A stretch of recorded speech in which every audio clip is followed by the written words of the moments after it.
everybody, it's Trisha Lee here again with my partner Larry Lever, and we are talking about disruptive technology. And today, our disruptive technology that we're featuring is going to be something that we are super, super excited about using, and something that we think is going to be extremely valuable to disruptive technologies globally and to the marketplace in general. And we've already started to see some of the disruption that has been caused by the technology that we're talking about today. So today we are talking about something that's pretty new as far as I know. Of course, we are operating two corporations in Alberta, Canada, and so we don't have a lot of time to research these topics. So we're looking for guests to join us that know more about some of these topics than we do. But we have actually researched tonight's topic a little bit because it applies directly to some of the projects that we're going to be doing in the very near future. And so our subject of disruptive technology tonight is going to be on crowdfunding. So to some people that may be, what the heck is crowdfunding? Well, what crowdfunding is it's an amazing, amazing new way of financing projects on the internet. So probably the one that you would be most familiar with, that you've probably heard of, but maybe you're not too sure what exactly it is Kickstarter. There's other ones, Indiegogo, GoFundMe, and what these are is these are websites where businesses can go and provide information about a project that they're working on and basically solicit donations from the masses. And so the reason why I feel that this is such a powerful disruptive technology that can be utilized by other people that are developing disruptive technologies is that basically by using crowdfunding, if you do it properly, you are able to avoid having investors in your company. There's a couple of issues that come up when you saddle yourself with investors in a company.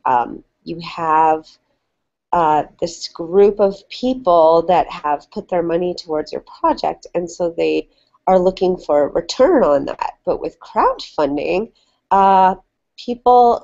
you give them a reward for their donation, and it doesn't necessarily mean that they have any say in your company, and not necessarily are they even looking for a return on the investment or the donation that they make. They're just basically wanting to help you see your project go ahead. So I'll turn it over to Larry for a minute to give some opening comments on his thoughts on crowdfunding as a disruptive technology. Larry? How are you tonight? Well, I'm so happy. I feel fantastic. I feel like a giant adult baby boy. It's a beautiful thing. And to your cousin, we learned about crowdfunding not too long ago. It's only been in existence for about a couple. As far as the Kickstarter crowdfunding, which is probably, I don't know if it's number one in popularity, really popular, especially for businesses and people with businesses ideas. I love it because I've been in business for most of my life, and trying to get people to finance the business or to have people or banks to finance a business rate. People getting friends and family to help finance. We're well experienced that with our businesses, as family and friends have supported us since we had our business go from an idea all the way to where it is now, including all the R&D taking place, especially for the company King Sunshine Solar Systems. we are now. Did you want me to talk a little bit about the Kickstarter that we're just about to put into effect? I don't know that it's You're necessary to muted. get into. Oh, I don't know that it's necessary to get into specifics. okay.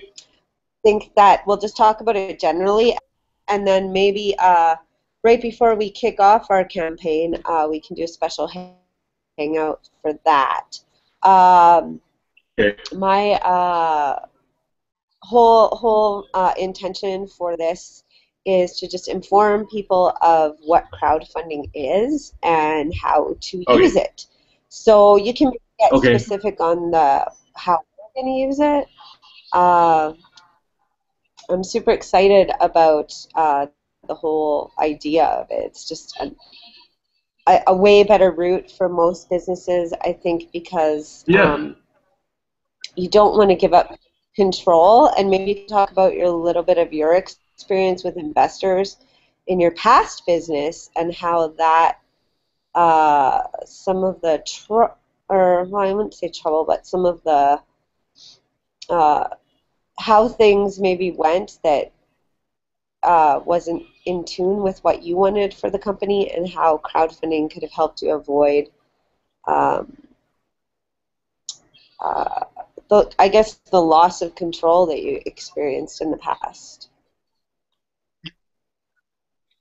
Exactly. Well, yeah, with definitely with Kickstarter, you the individual or the people or a group of people that are putting together a crowdfunding campaign are essentially doing a presentation to the world and saying to the world, this is what we're going to be doing for our business idea. We want you to be involved. We want the world to be involved. And that is, I think, really cool, too. The reason is I've been doing a lot of studying on the industrial age and learning which people were very successful during the Industrial Revolution and why they were successful. And there are so many different cases back in the 1800s which are very, very common or comparable to the 21st century, or is it 20th? Yeah, 21st century. That's what. No, we're not. We're in the 20th century, right? I'm getting ahead of myself. 2014. That's where we are right now. 2014. And so in 2014, we have inventors still, and we have new technologies, and we have young people that are not even out of high school that have come onto Kickstarter and they've started ideas. These are young people that are 14 years old in that age group, and they've got ideas. They haven't drank the Kool-Aid yet. They're young, they have ideas, and they want to put their ideas out to the world and have the world get behind them.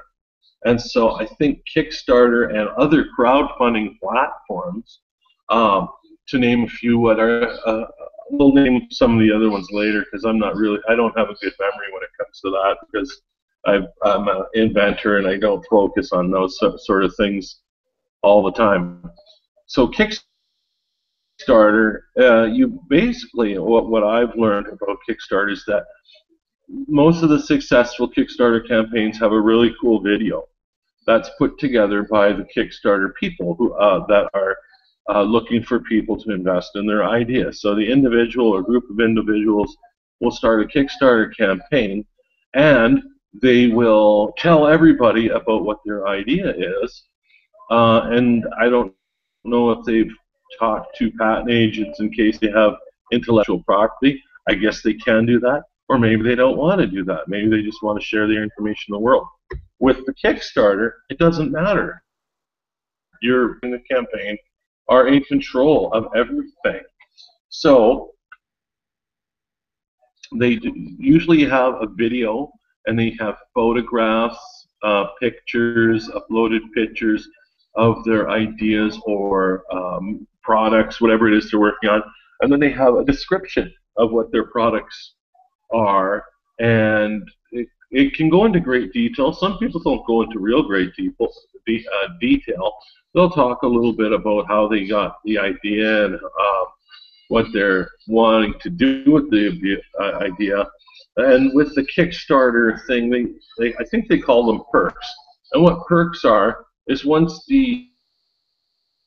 um, the project gets funding through Kickstarter, I should say, if it gets funding through Kickstarter, the way it works is you ask for a certain amount of money on your Kickstarter campaign. And so people will donate to your campaign, and you can watch as your money or the funds that you're raising, financing, starts going up and up and up and up and up. And you'll see on Kickstarter different campaigns where about 14% other financing covered. Some are 80%. Some people get more than they're actually looking for through Kickstarter. I've seen some that are at 400%.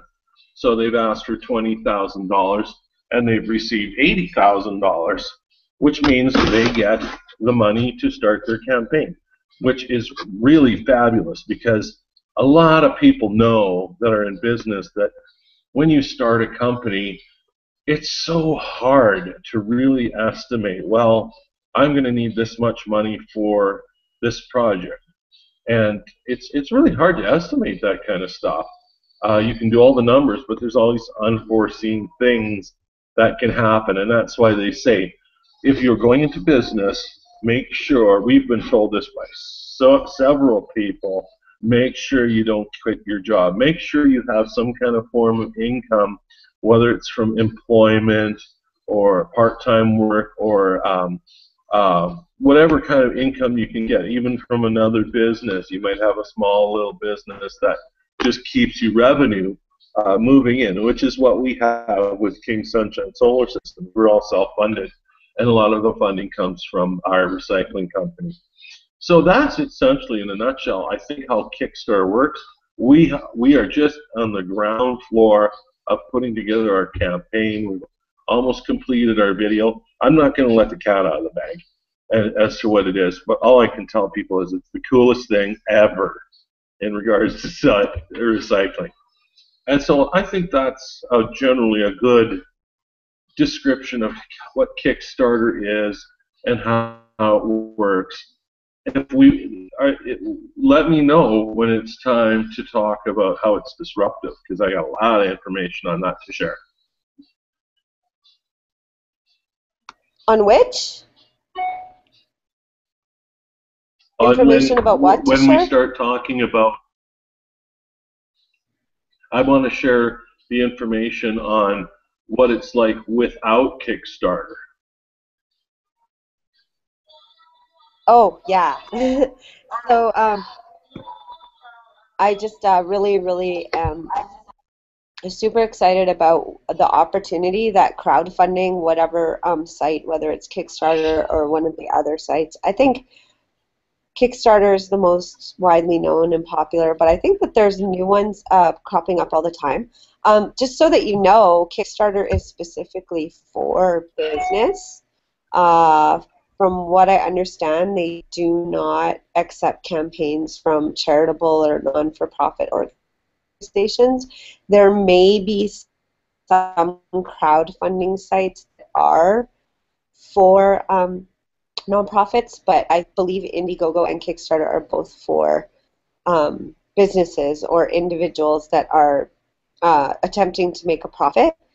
So yeah, for sure. I think that there's a lot of companies out there that could really benefit from using crowdfunding to move forward in a more powerful way, especially with a big idea.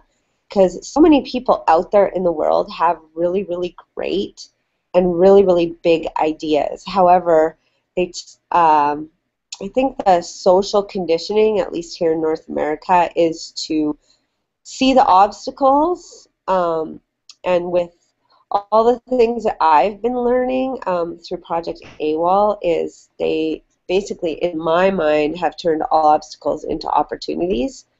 So, and I think that these crowdfunding sites on the internet have kind of eliminated a lot of obstacles that may be holding you or someone you know back from taking their really great big idea to the market. Because Larry's going to explain to us what the process is like without the option of crowdfunding, when you have to seek investment from outside sources, and what happens to your company when that occurs, and what happens to patents when that occurs, and some of his other experience in business. I think he's frozen. Are you there, Larry? No, I'm here. I think he dropped off or something. I'm here. I just Oh, you are? Okay. kind of zoned out. I'm listening. Oh, well, I was just saying how you're going to tell us about the process that you went through without the aid of crowdfunding as an option for moving your business forward and your patents. Oh, sure.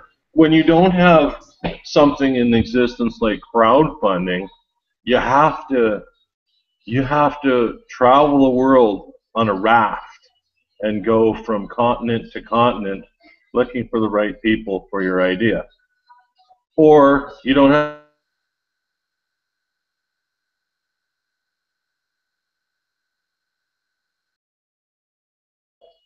in your neighborhood that will be able to support what you're doing.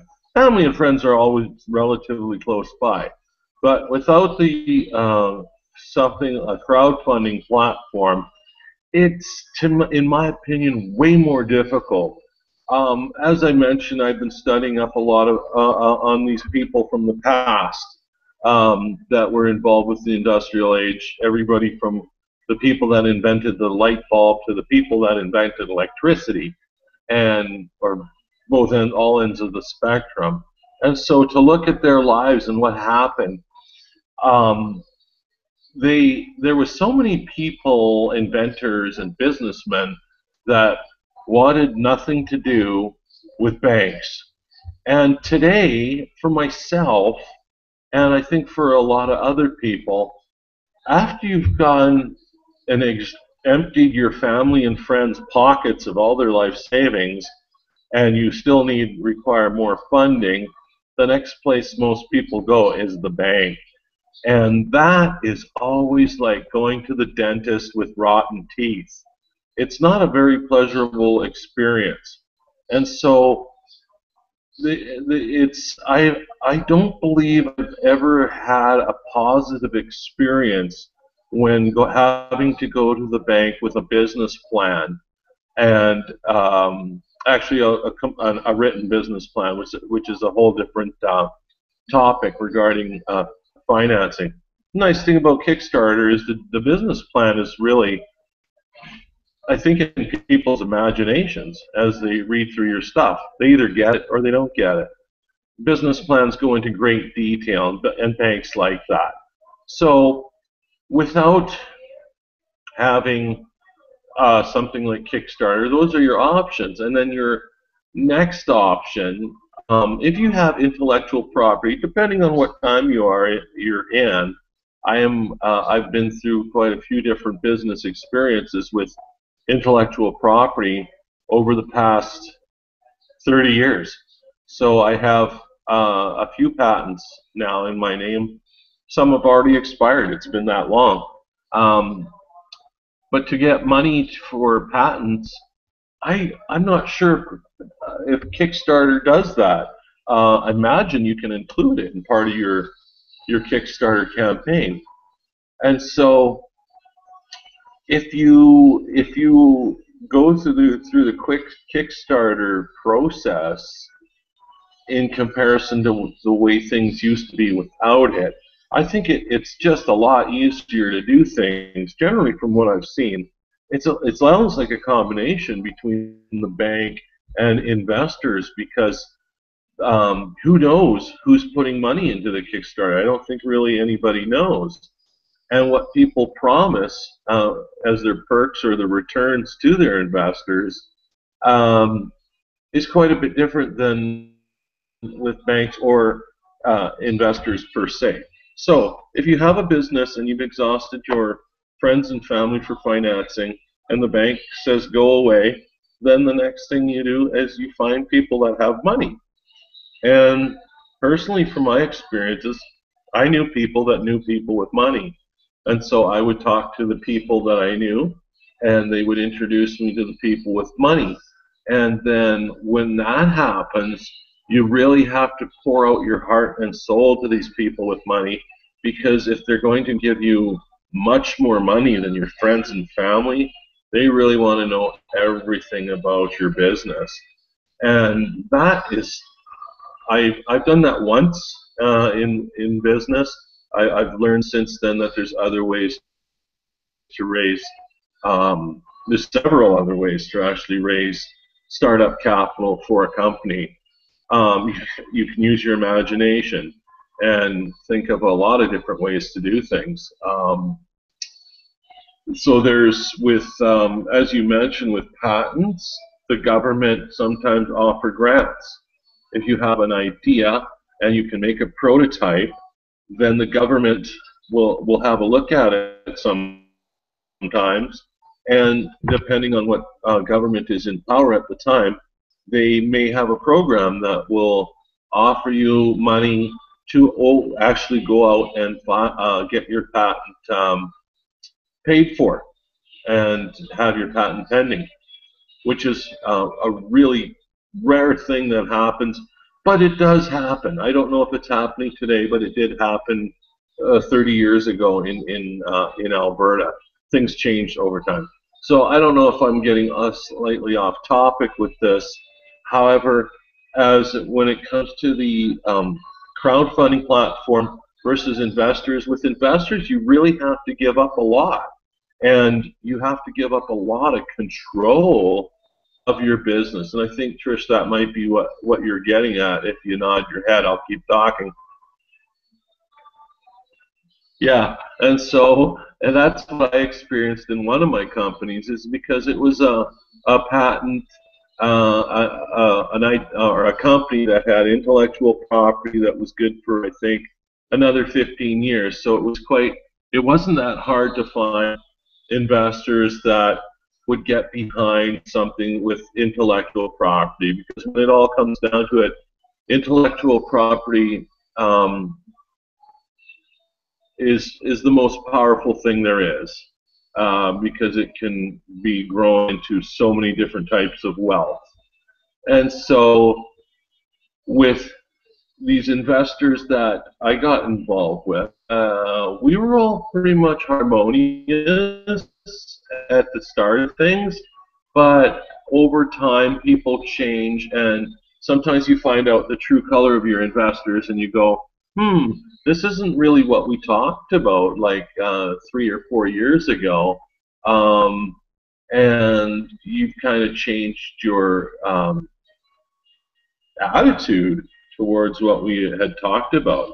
And so that's why it's very important to, even with a business plan in effect, once you have investors with lots of money get involved with you, and they take a big chunk of your company, they're also going to show you a business plan that you have to read over really carefully. And keep in mind, a business plan is just that. It's not written in stone. It's a plan to make money. And I think when it comes to having investors, sometimes investors will be harmonious at the start of the company, and then all of a sudden they'll start to get their tunnel vision almost, whereas inventors rarely have tunnel vision. They're always thinking of ways to do this. Like Thomas Edison tried, I heard Thomas Edison tried 10,000 different ways of making the incandescent light bulb. 10,000 different ways. So if you're thinking of 10,000 different ways to make an invention, you do not have any tunnel vision whatsoever. You're looking everywhere for the answer.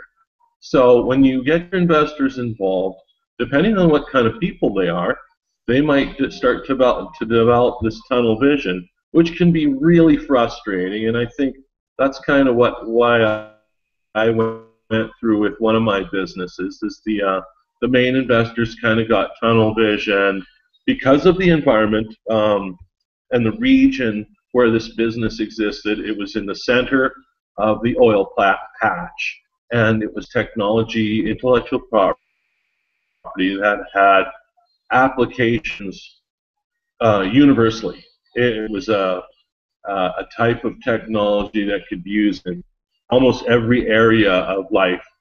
And this company, the people running it, uh, had just tunnel vision, and they were focused on the oil and gas industry. Why? I think that's a pretty dumb question. The oil and gas industry, no matter what you do in it, you make lots of money. So, although there's things that it can be used for in other areas, it might not make money. So that, in respect to the crowdfunding, is when you get investors involved. They'll want a big portion of your company, and sometimes I've heard great stories from this Dragon's Den company or television show, and Shark Tank is another type of television show which links up inventors with investors. I've heard really great stories where the inventors get together with investors and they all work in a harmonious fashion because they all understand what the product is. And fortunately, the investors are developed so that they do not have the tunnel vision. I don't think tunnel vision amongst investors is a really common thing. It might be. However, through the business as I've had and control now, I'm in a big part of the control of the business as I am in because I found ways of raising money which did not, excuse me, which did not require any additional people other than the original people involved with the first business. So with crowdfunding with a brand new idea, as a startup idea, it is essentially the same as having money from private investors.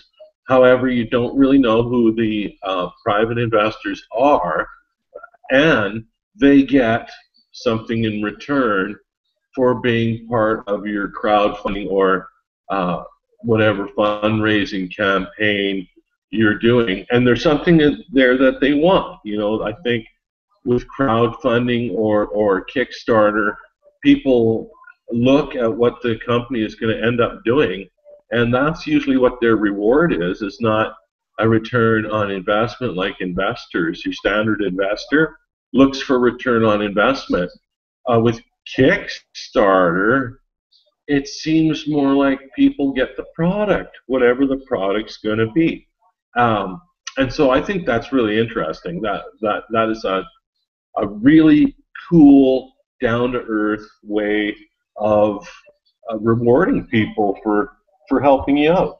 So they might donate $1,000, $10,000, $100,000, and they get some sort of reward for that.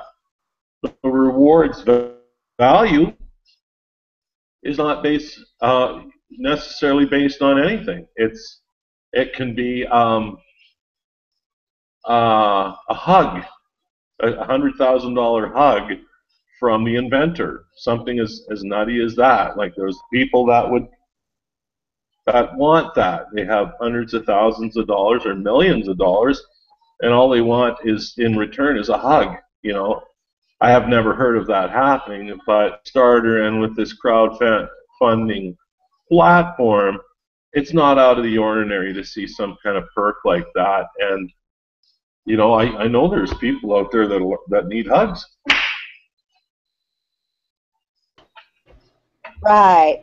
Okay, but more typically, the reward is the product itself. A lot of artists use Kickstarter for filmmaking or creating an album of music or some painting or something. And then if you fund the project, you get a copy of the film or the album or whatever it may be. I know how I found out about it from my cousin was through a game. He was playing a card game, and he was explaining that he purchased it from Kickstarter, and that we should look at it for um, funding our Larry's inventing. And then I heard about it again, like within 24 hours, from a gentleman on the internet named Mike Dillard. And he is part of the Elevation Group and has had a lot of success on the internet.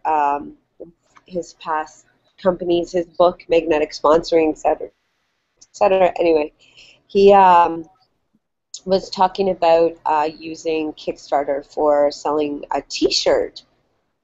So yeah, it's like it's just mind blowing, all of the potential. Like you could put anything up there, but the fact of the matter is that a vast majority of the Kickstarter campaigns that go through are not successful. So what happens with Kickstarter is that you set a target, and if you don't reach your target, then you don't get any of the money. Some of the other crowdfunding platforms, they allow you to keep whatever money you raise, but with Kickstarter, you have to reach your target, or you don't get any investment at all. And so you want to be very persistent with Kickstarter. If you have a really good idea, you may have to set up several campaigns and really experiment with how you present your ideas so that you can have a successful campaign. Also, there's the issue of getting people to know about your campaign and see your campaigns. You have to have a good understanding and focus on social media and how that works in order to spread the word, to be able to get enough eyeballs onto your idea that will actually back it with funding and be able to be successful with that. So for us, we've been researching crowdfunding, specifically with Kickstarter. We're talking a lot about Kickstarter because that's what we know the most about.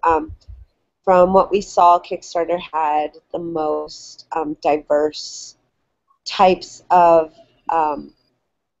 campaigns on it, and so we found an area there that we thought we fit in with our plans, and so we've been kind of researching it for a few weeks now anyway, and yeah, some of the things that apparently are there's a lot of differing opinions out there, so it's kind of hard to know, but luckily I also have Project AWOL on my side, and so they have already taught me a lot about selling, because basically your Kickstarter campaign is like an advertising campaign. You're trying to sell people on your idea, although they're not necessarily buying anything from you. They are giving a donation and getting some sort of reward or perk, like you say. So it's a little bit different than the regular sales psychology. However, what I've been learning, I think, is really helpful with that. But for people that don't have that information, there's a lot of differing opinions out there. And then, so I've heard people giving advice that to go and hire a large production company and have them produce your Kickstarter video professionally. And I'm kind of, from what my impression is that those people probably work for some sort of video production outfit that can produce your Kickstarter video for you, because on other sites and other information that I found is that the more successful campaigns actually didn't have professional quality video production. And a differing opinion is that keeping your Kickstarter video, or whatever crowdfunding you're using, the video that you use kind of as your commercial for your campaign, is that it's better not to have it professionally done, because if people see that it's more of an amateur thing, they're more likely to perceive that you require the money. Whereas if you're looking at a really professional produced campaign, then people see, oh well, you already have lots of money. Why are you even here? And then I know there's some examples of musicians that, in my mind, should be wealthy and be able to afford to produce their new albums, but for whatever reason, they've turned to crowdfunding to put out new material.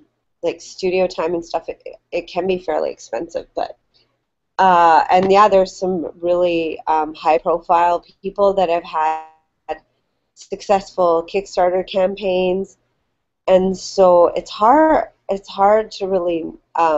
What you really need to do when you're setting up your campaign is get in the mind of the average person and how you think they will perceive your presentation and how they'll feel about it.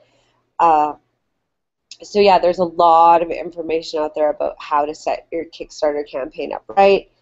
And my advice would be to look at successful campaigns and model them, because basically, like, if they have a formula that has worked for them, there's a lot more chance that it'll work from you.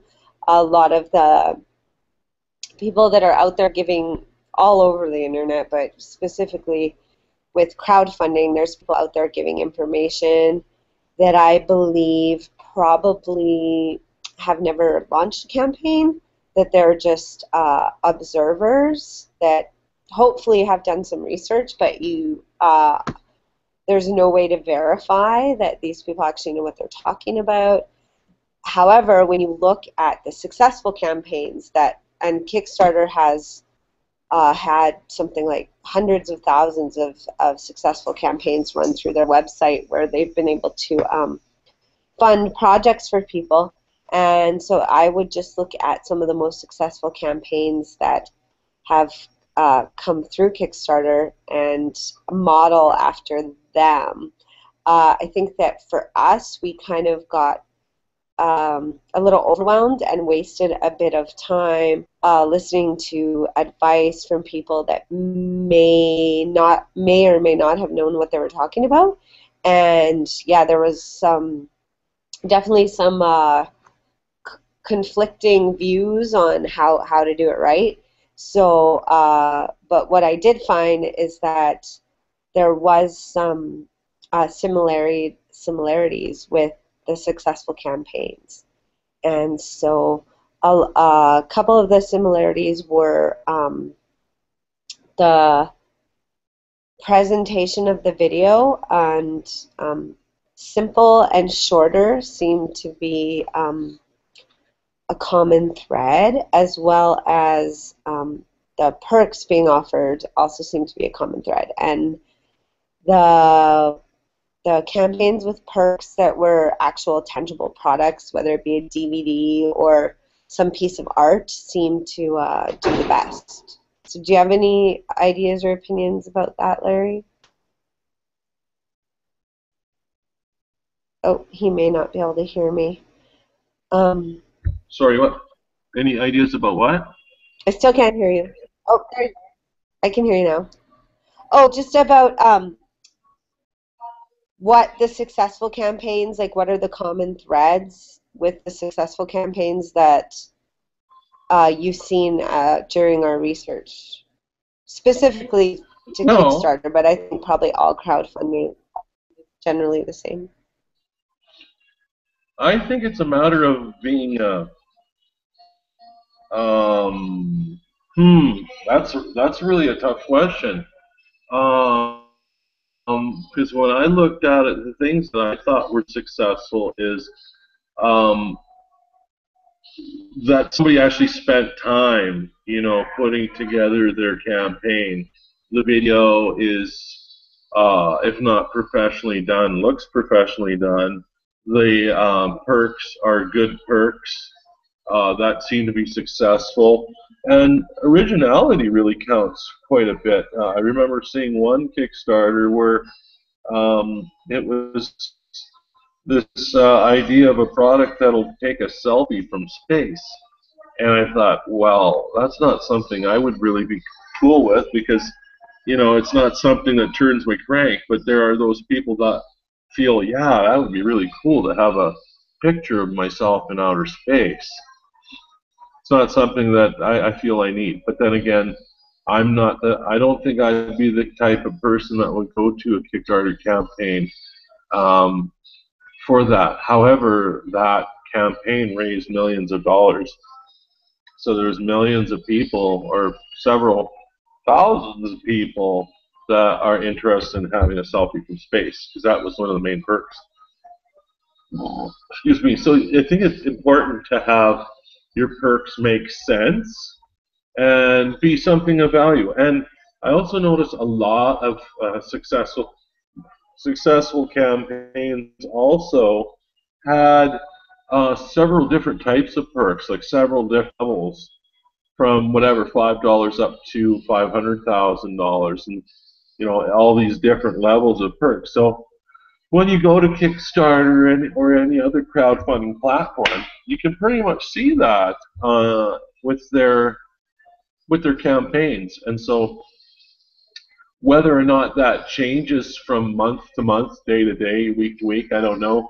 However, that's just kind of some of the main tips that I noticed when putting together the Kickstarter.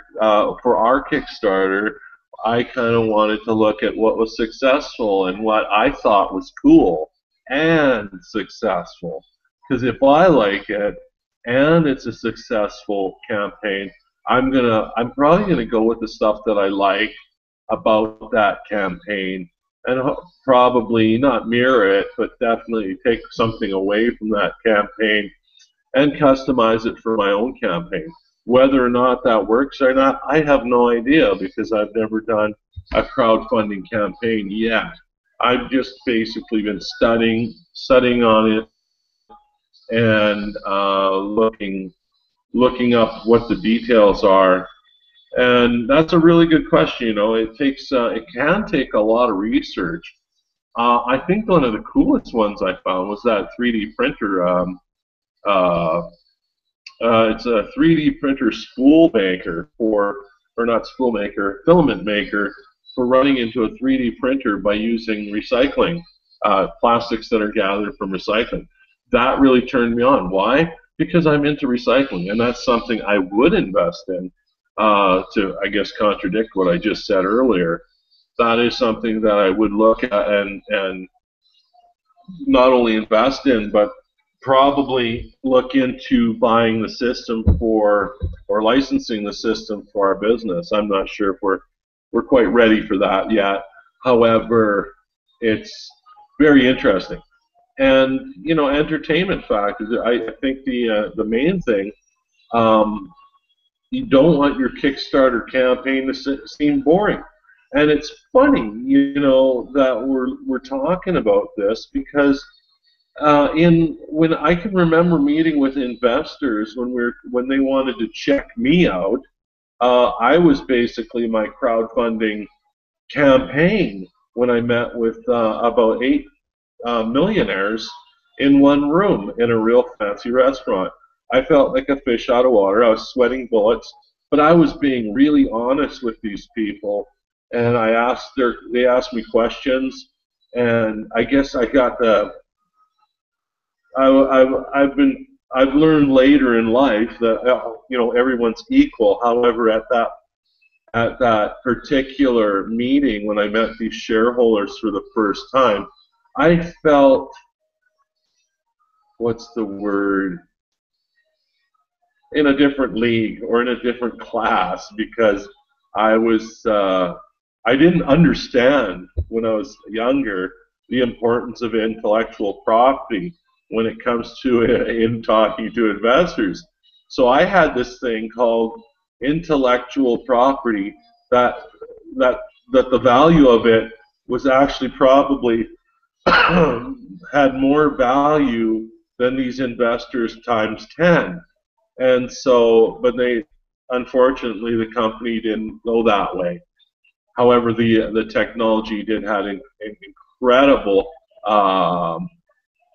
potential that no one took advantage of it while the patent was in place.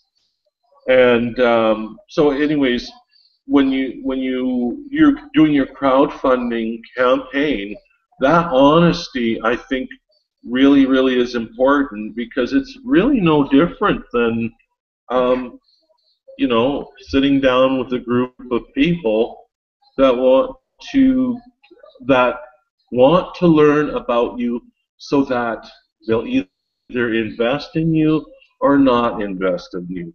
So I've learned over the years that to be very honest with whoever you're talking about, your business or potential business, startup, whatever you want to call it, when you talk to people about it, you talk about facts. You never embellish anything about your business. Tell people the truth, or as I like to say, the truth as you know it. So, because sometimes when you're talking to people about things, especially intellectual property, because it's not always 100% proven, there's always a few things you're kind of like, I wonder what would happen if. It's never been done before. So that's always a question. But if you firmly believe in your product and your intellectual property or your campaign, you must fully 100%. I'm getting attacked by mosquitoes if you're wondering why I keep doing that. There's mosquitoes where I'm at. If you're wondering why I keep hitting on that point as well, is that the whole thing is you're bearing your soul to the investors, whether you're in a room of 8 people or if you're talking through to the world through a Kickstarter campaign. And that's pretty much the way I see it. And I hope that answers the question. Um, I've answered it the best I can.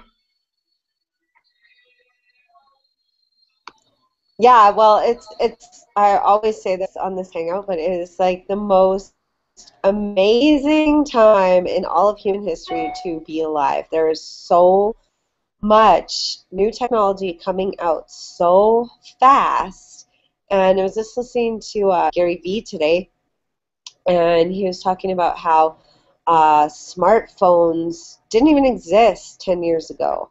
And now there are like an integral part of everyday life. And so crowdfunding, I think, is something that's going to be integral part to everyday life for business moving forward.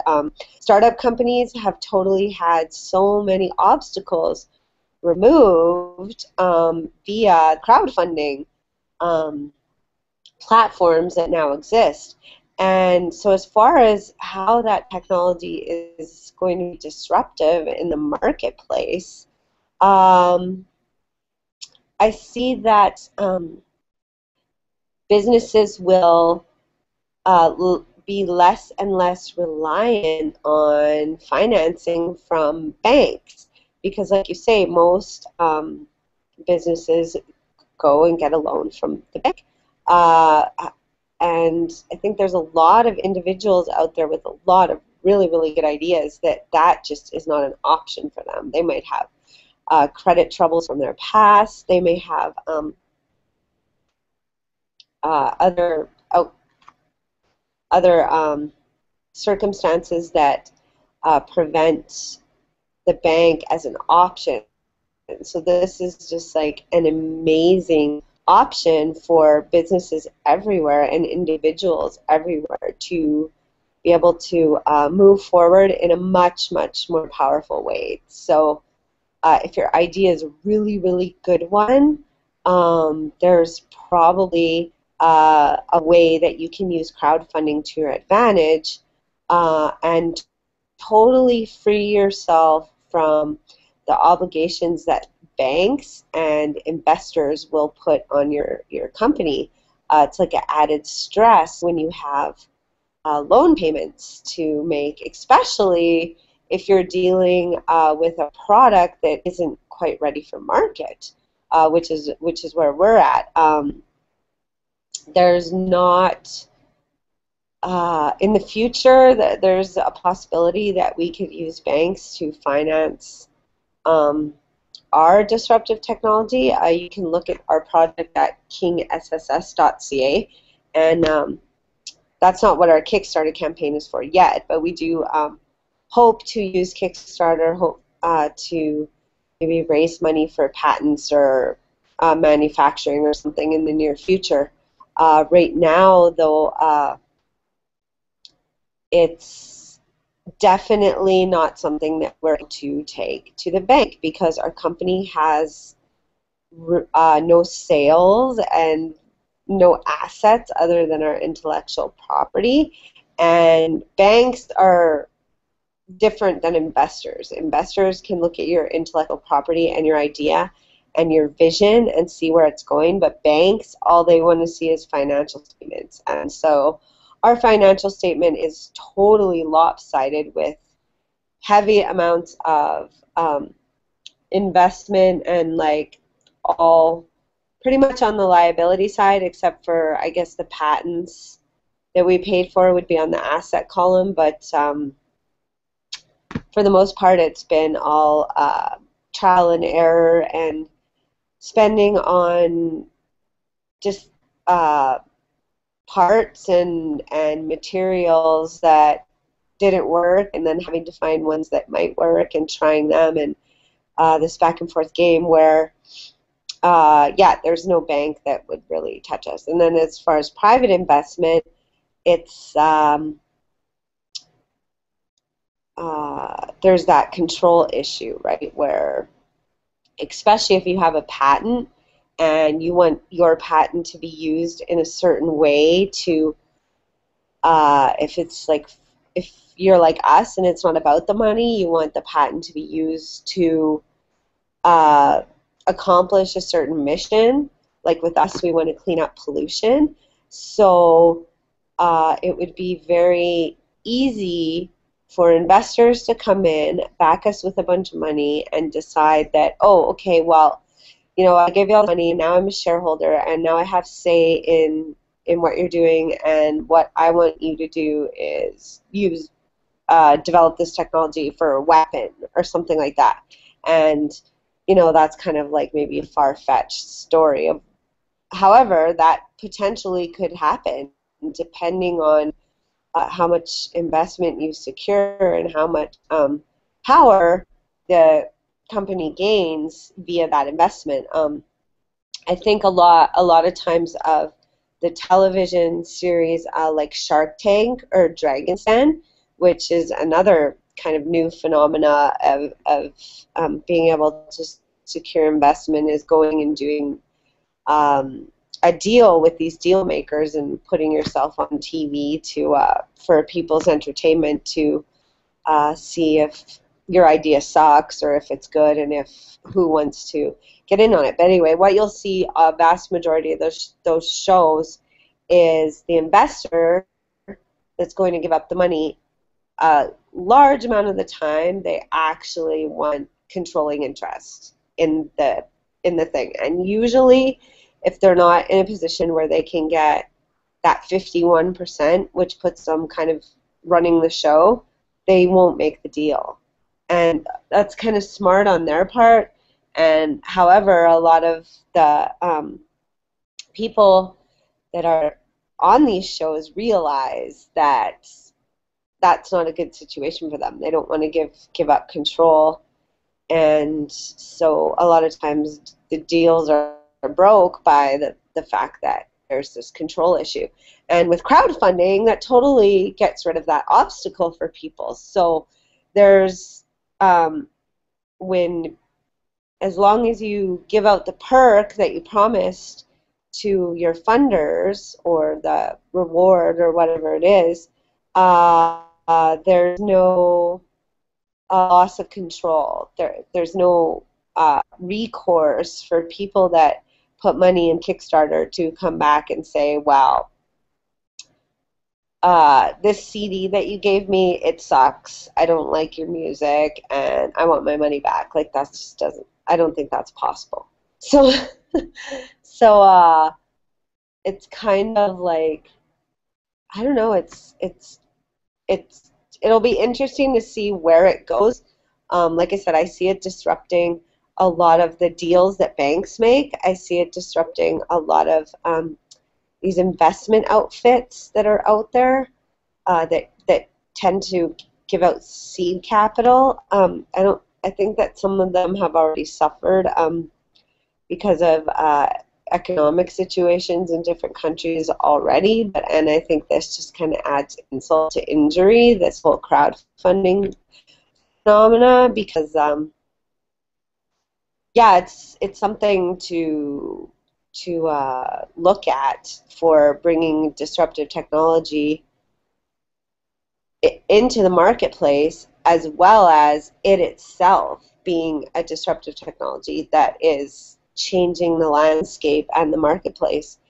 And so I think a lot of times it's easier to convince the general population of the benefit of, like, I think about in an example of our solar technology, is that we can show people what's better about it, and there's not so much of a focus on, well, how does it benefit me?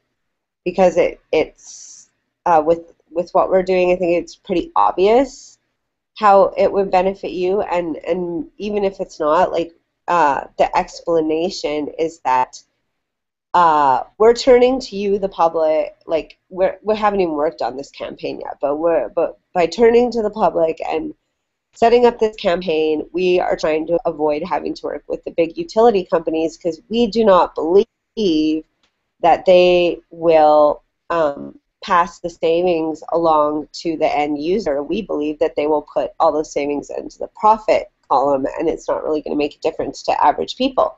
So rather than deal with a big corporation, we want to use our technology or finance our technology with a big crowd, so that we can ensure that the savings, the utility savings, can be directed to the consumer. If this campaign is unsuccessful, then we'll have to look at dealing with a big utility company that's probably not going to lower the prices of your electricity. They're just going to make a lot more profits. And so rather than do that, we're presenting it to crowdfunding to try and make it happen. And I think that there's probably a lot of different situations where partnering with a big corporation or a powerful company to move your disruptive technology forward, it can benefit your company, it can bring your technology to market. However, it will do it in a way that benefits that investing company, not necessarily that benefits the general population.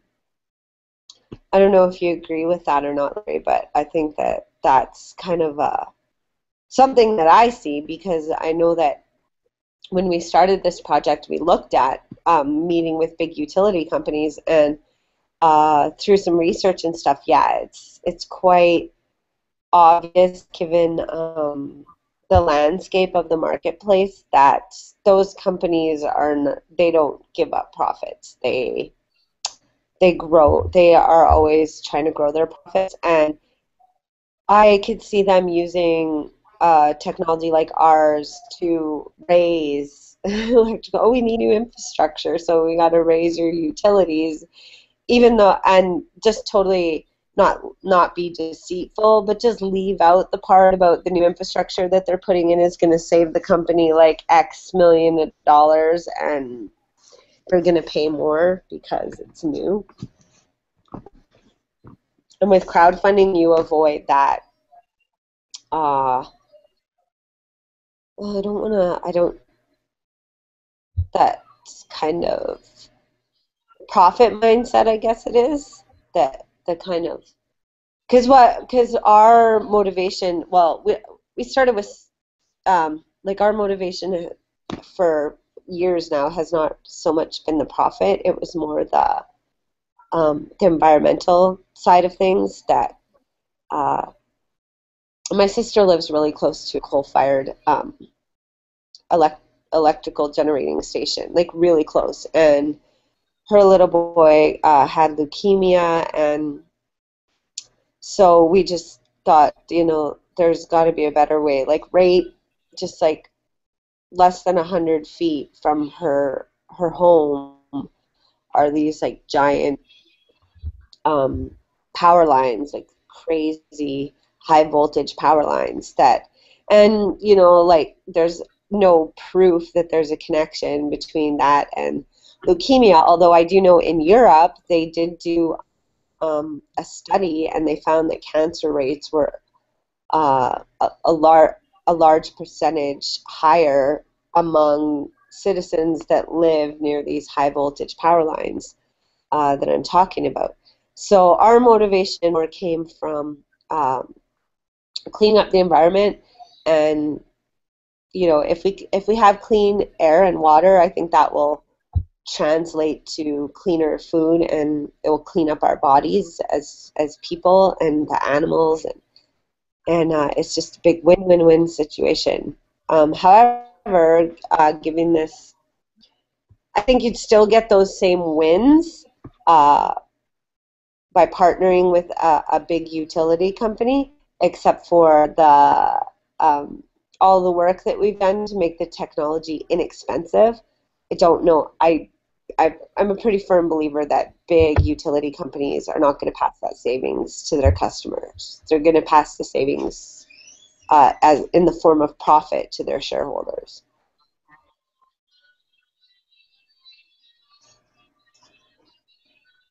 Are you still there, Larry? I am. I am here. So, did you want me to wrap it up? Because I really have not. I don't think I had anything to add to what you're saying. It all made sense. Okay, well, yeah, we're working hard on our Kickstarter campaign, and we actually plan on doing a lot of them. We've got a lot of different ideas to apply to Kickstarter, and potentially we'll branch out into some other crowdfunding places to try and get some of our visions a little more closer to reality. Got some really, really sexy ideas that I think people will really like. Something else that I heard about these crowdfunding in general is that you want to be active on the platform. So you want to be actively looking at and donating to other people's campaigns, and that kind of just gives it lends to your credibility and helps with your success.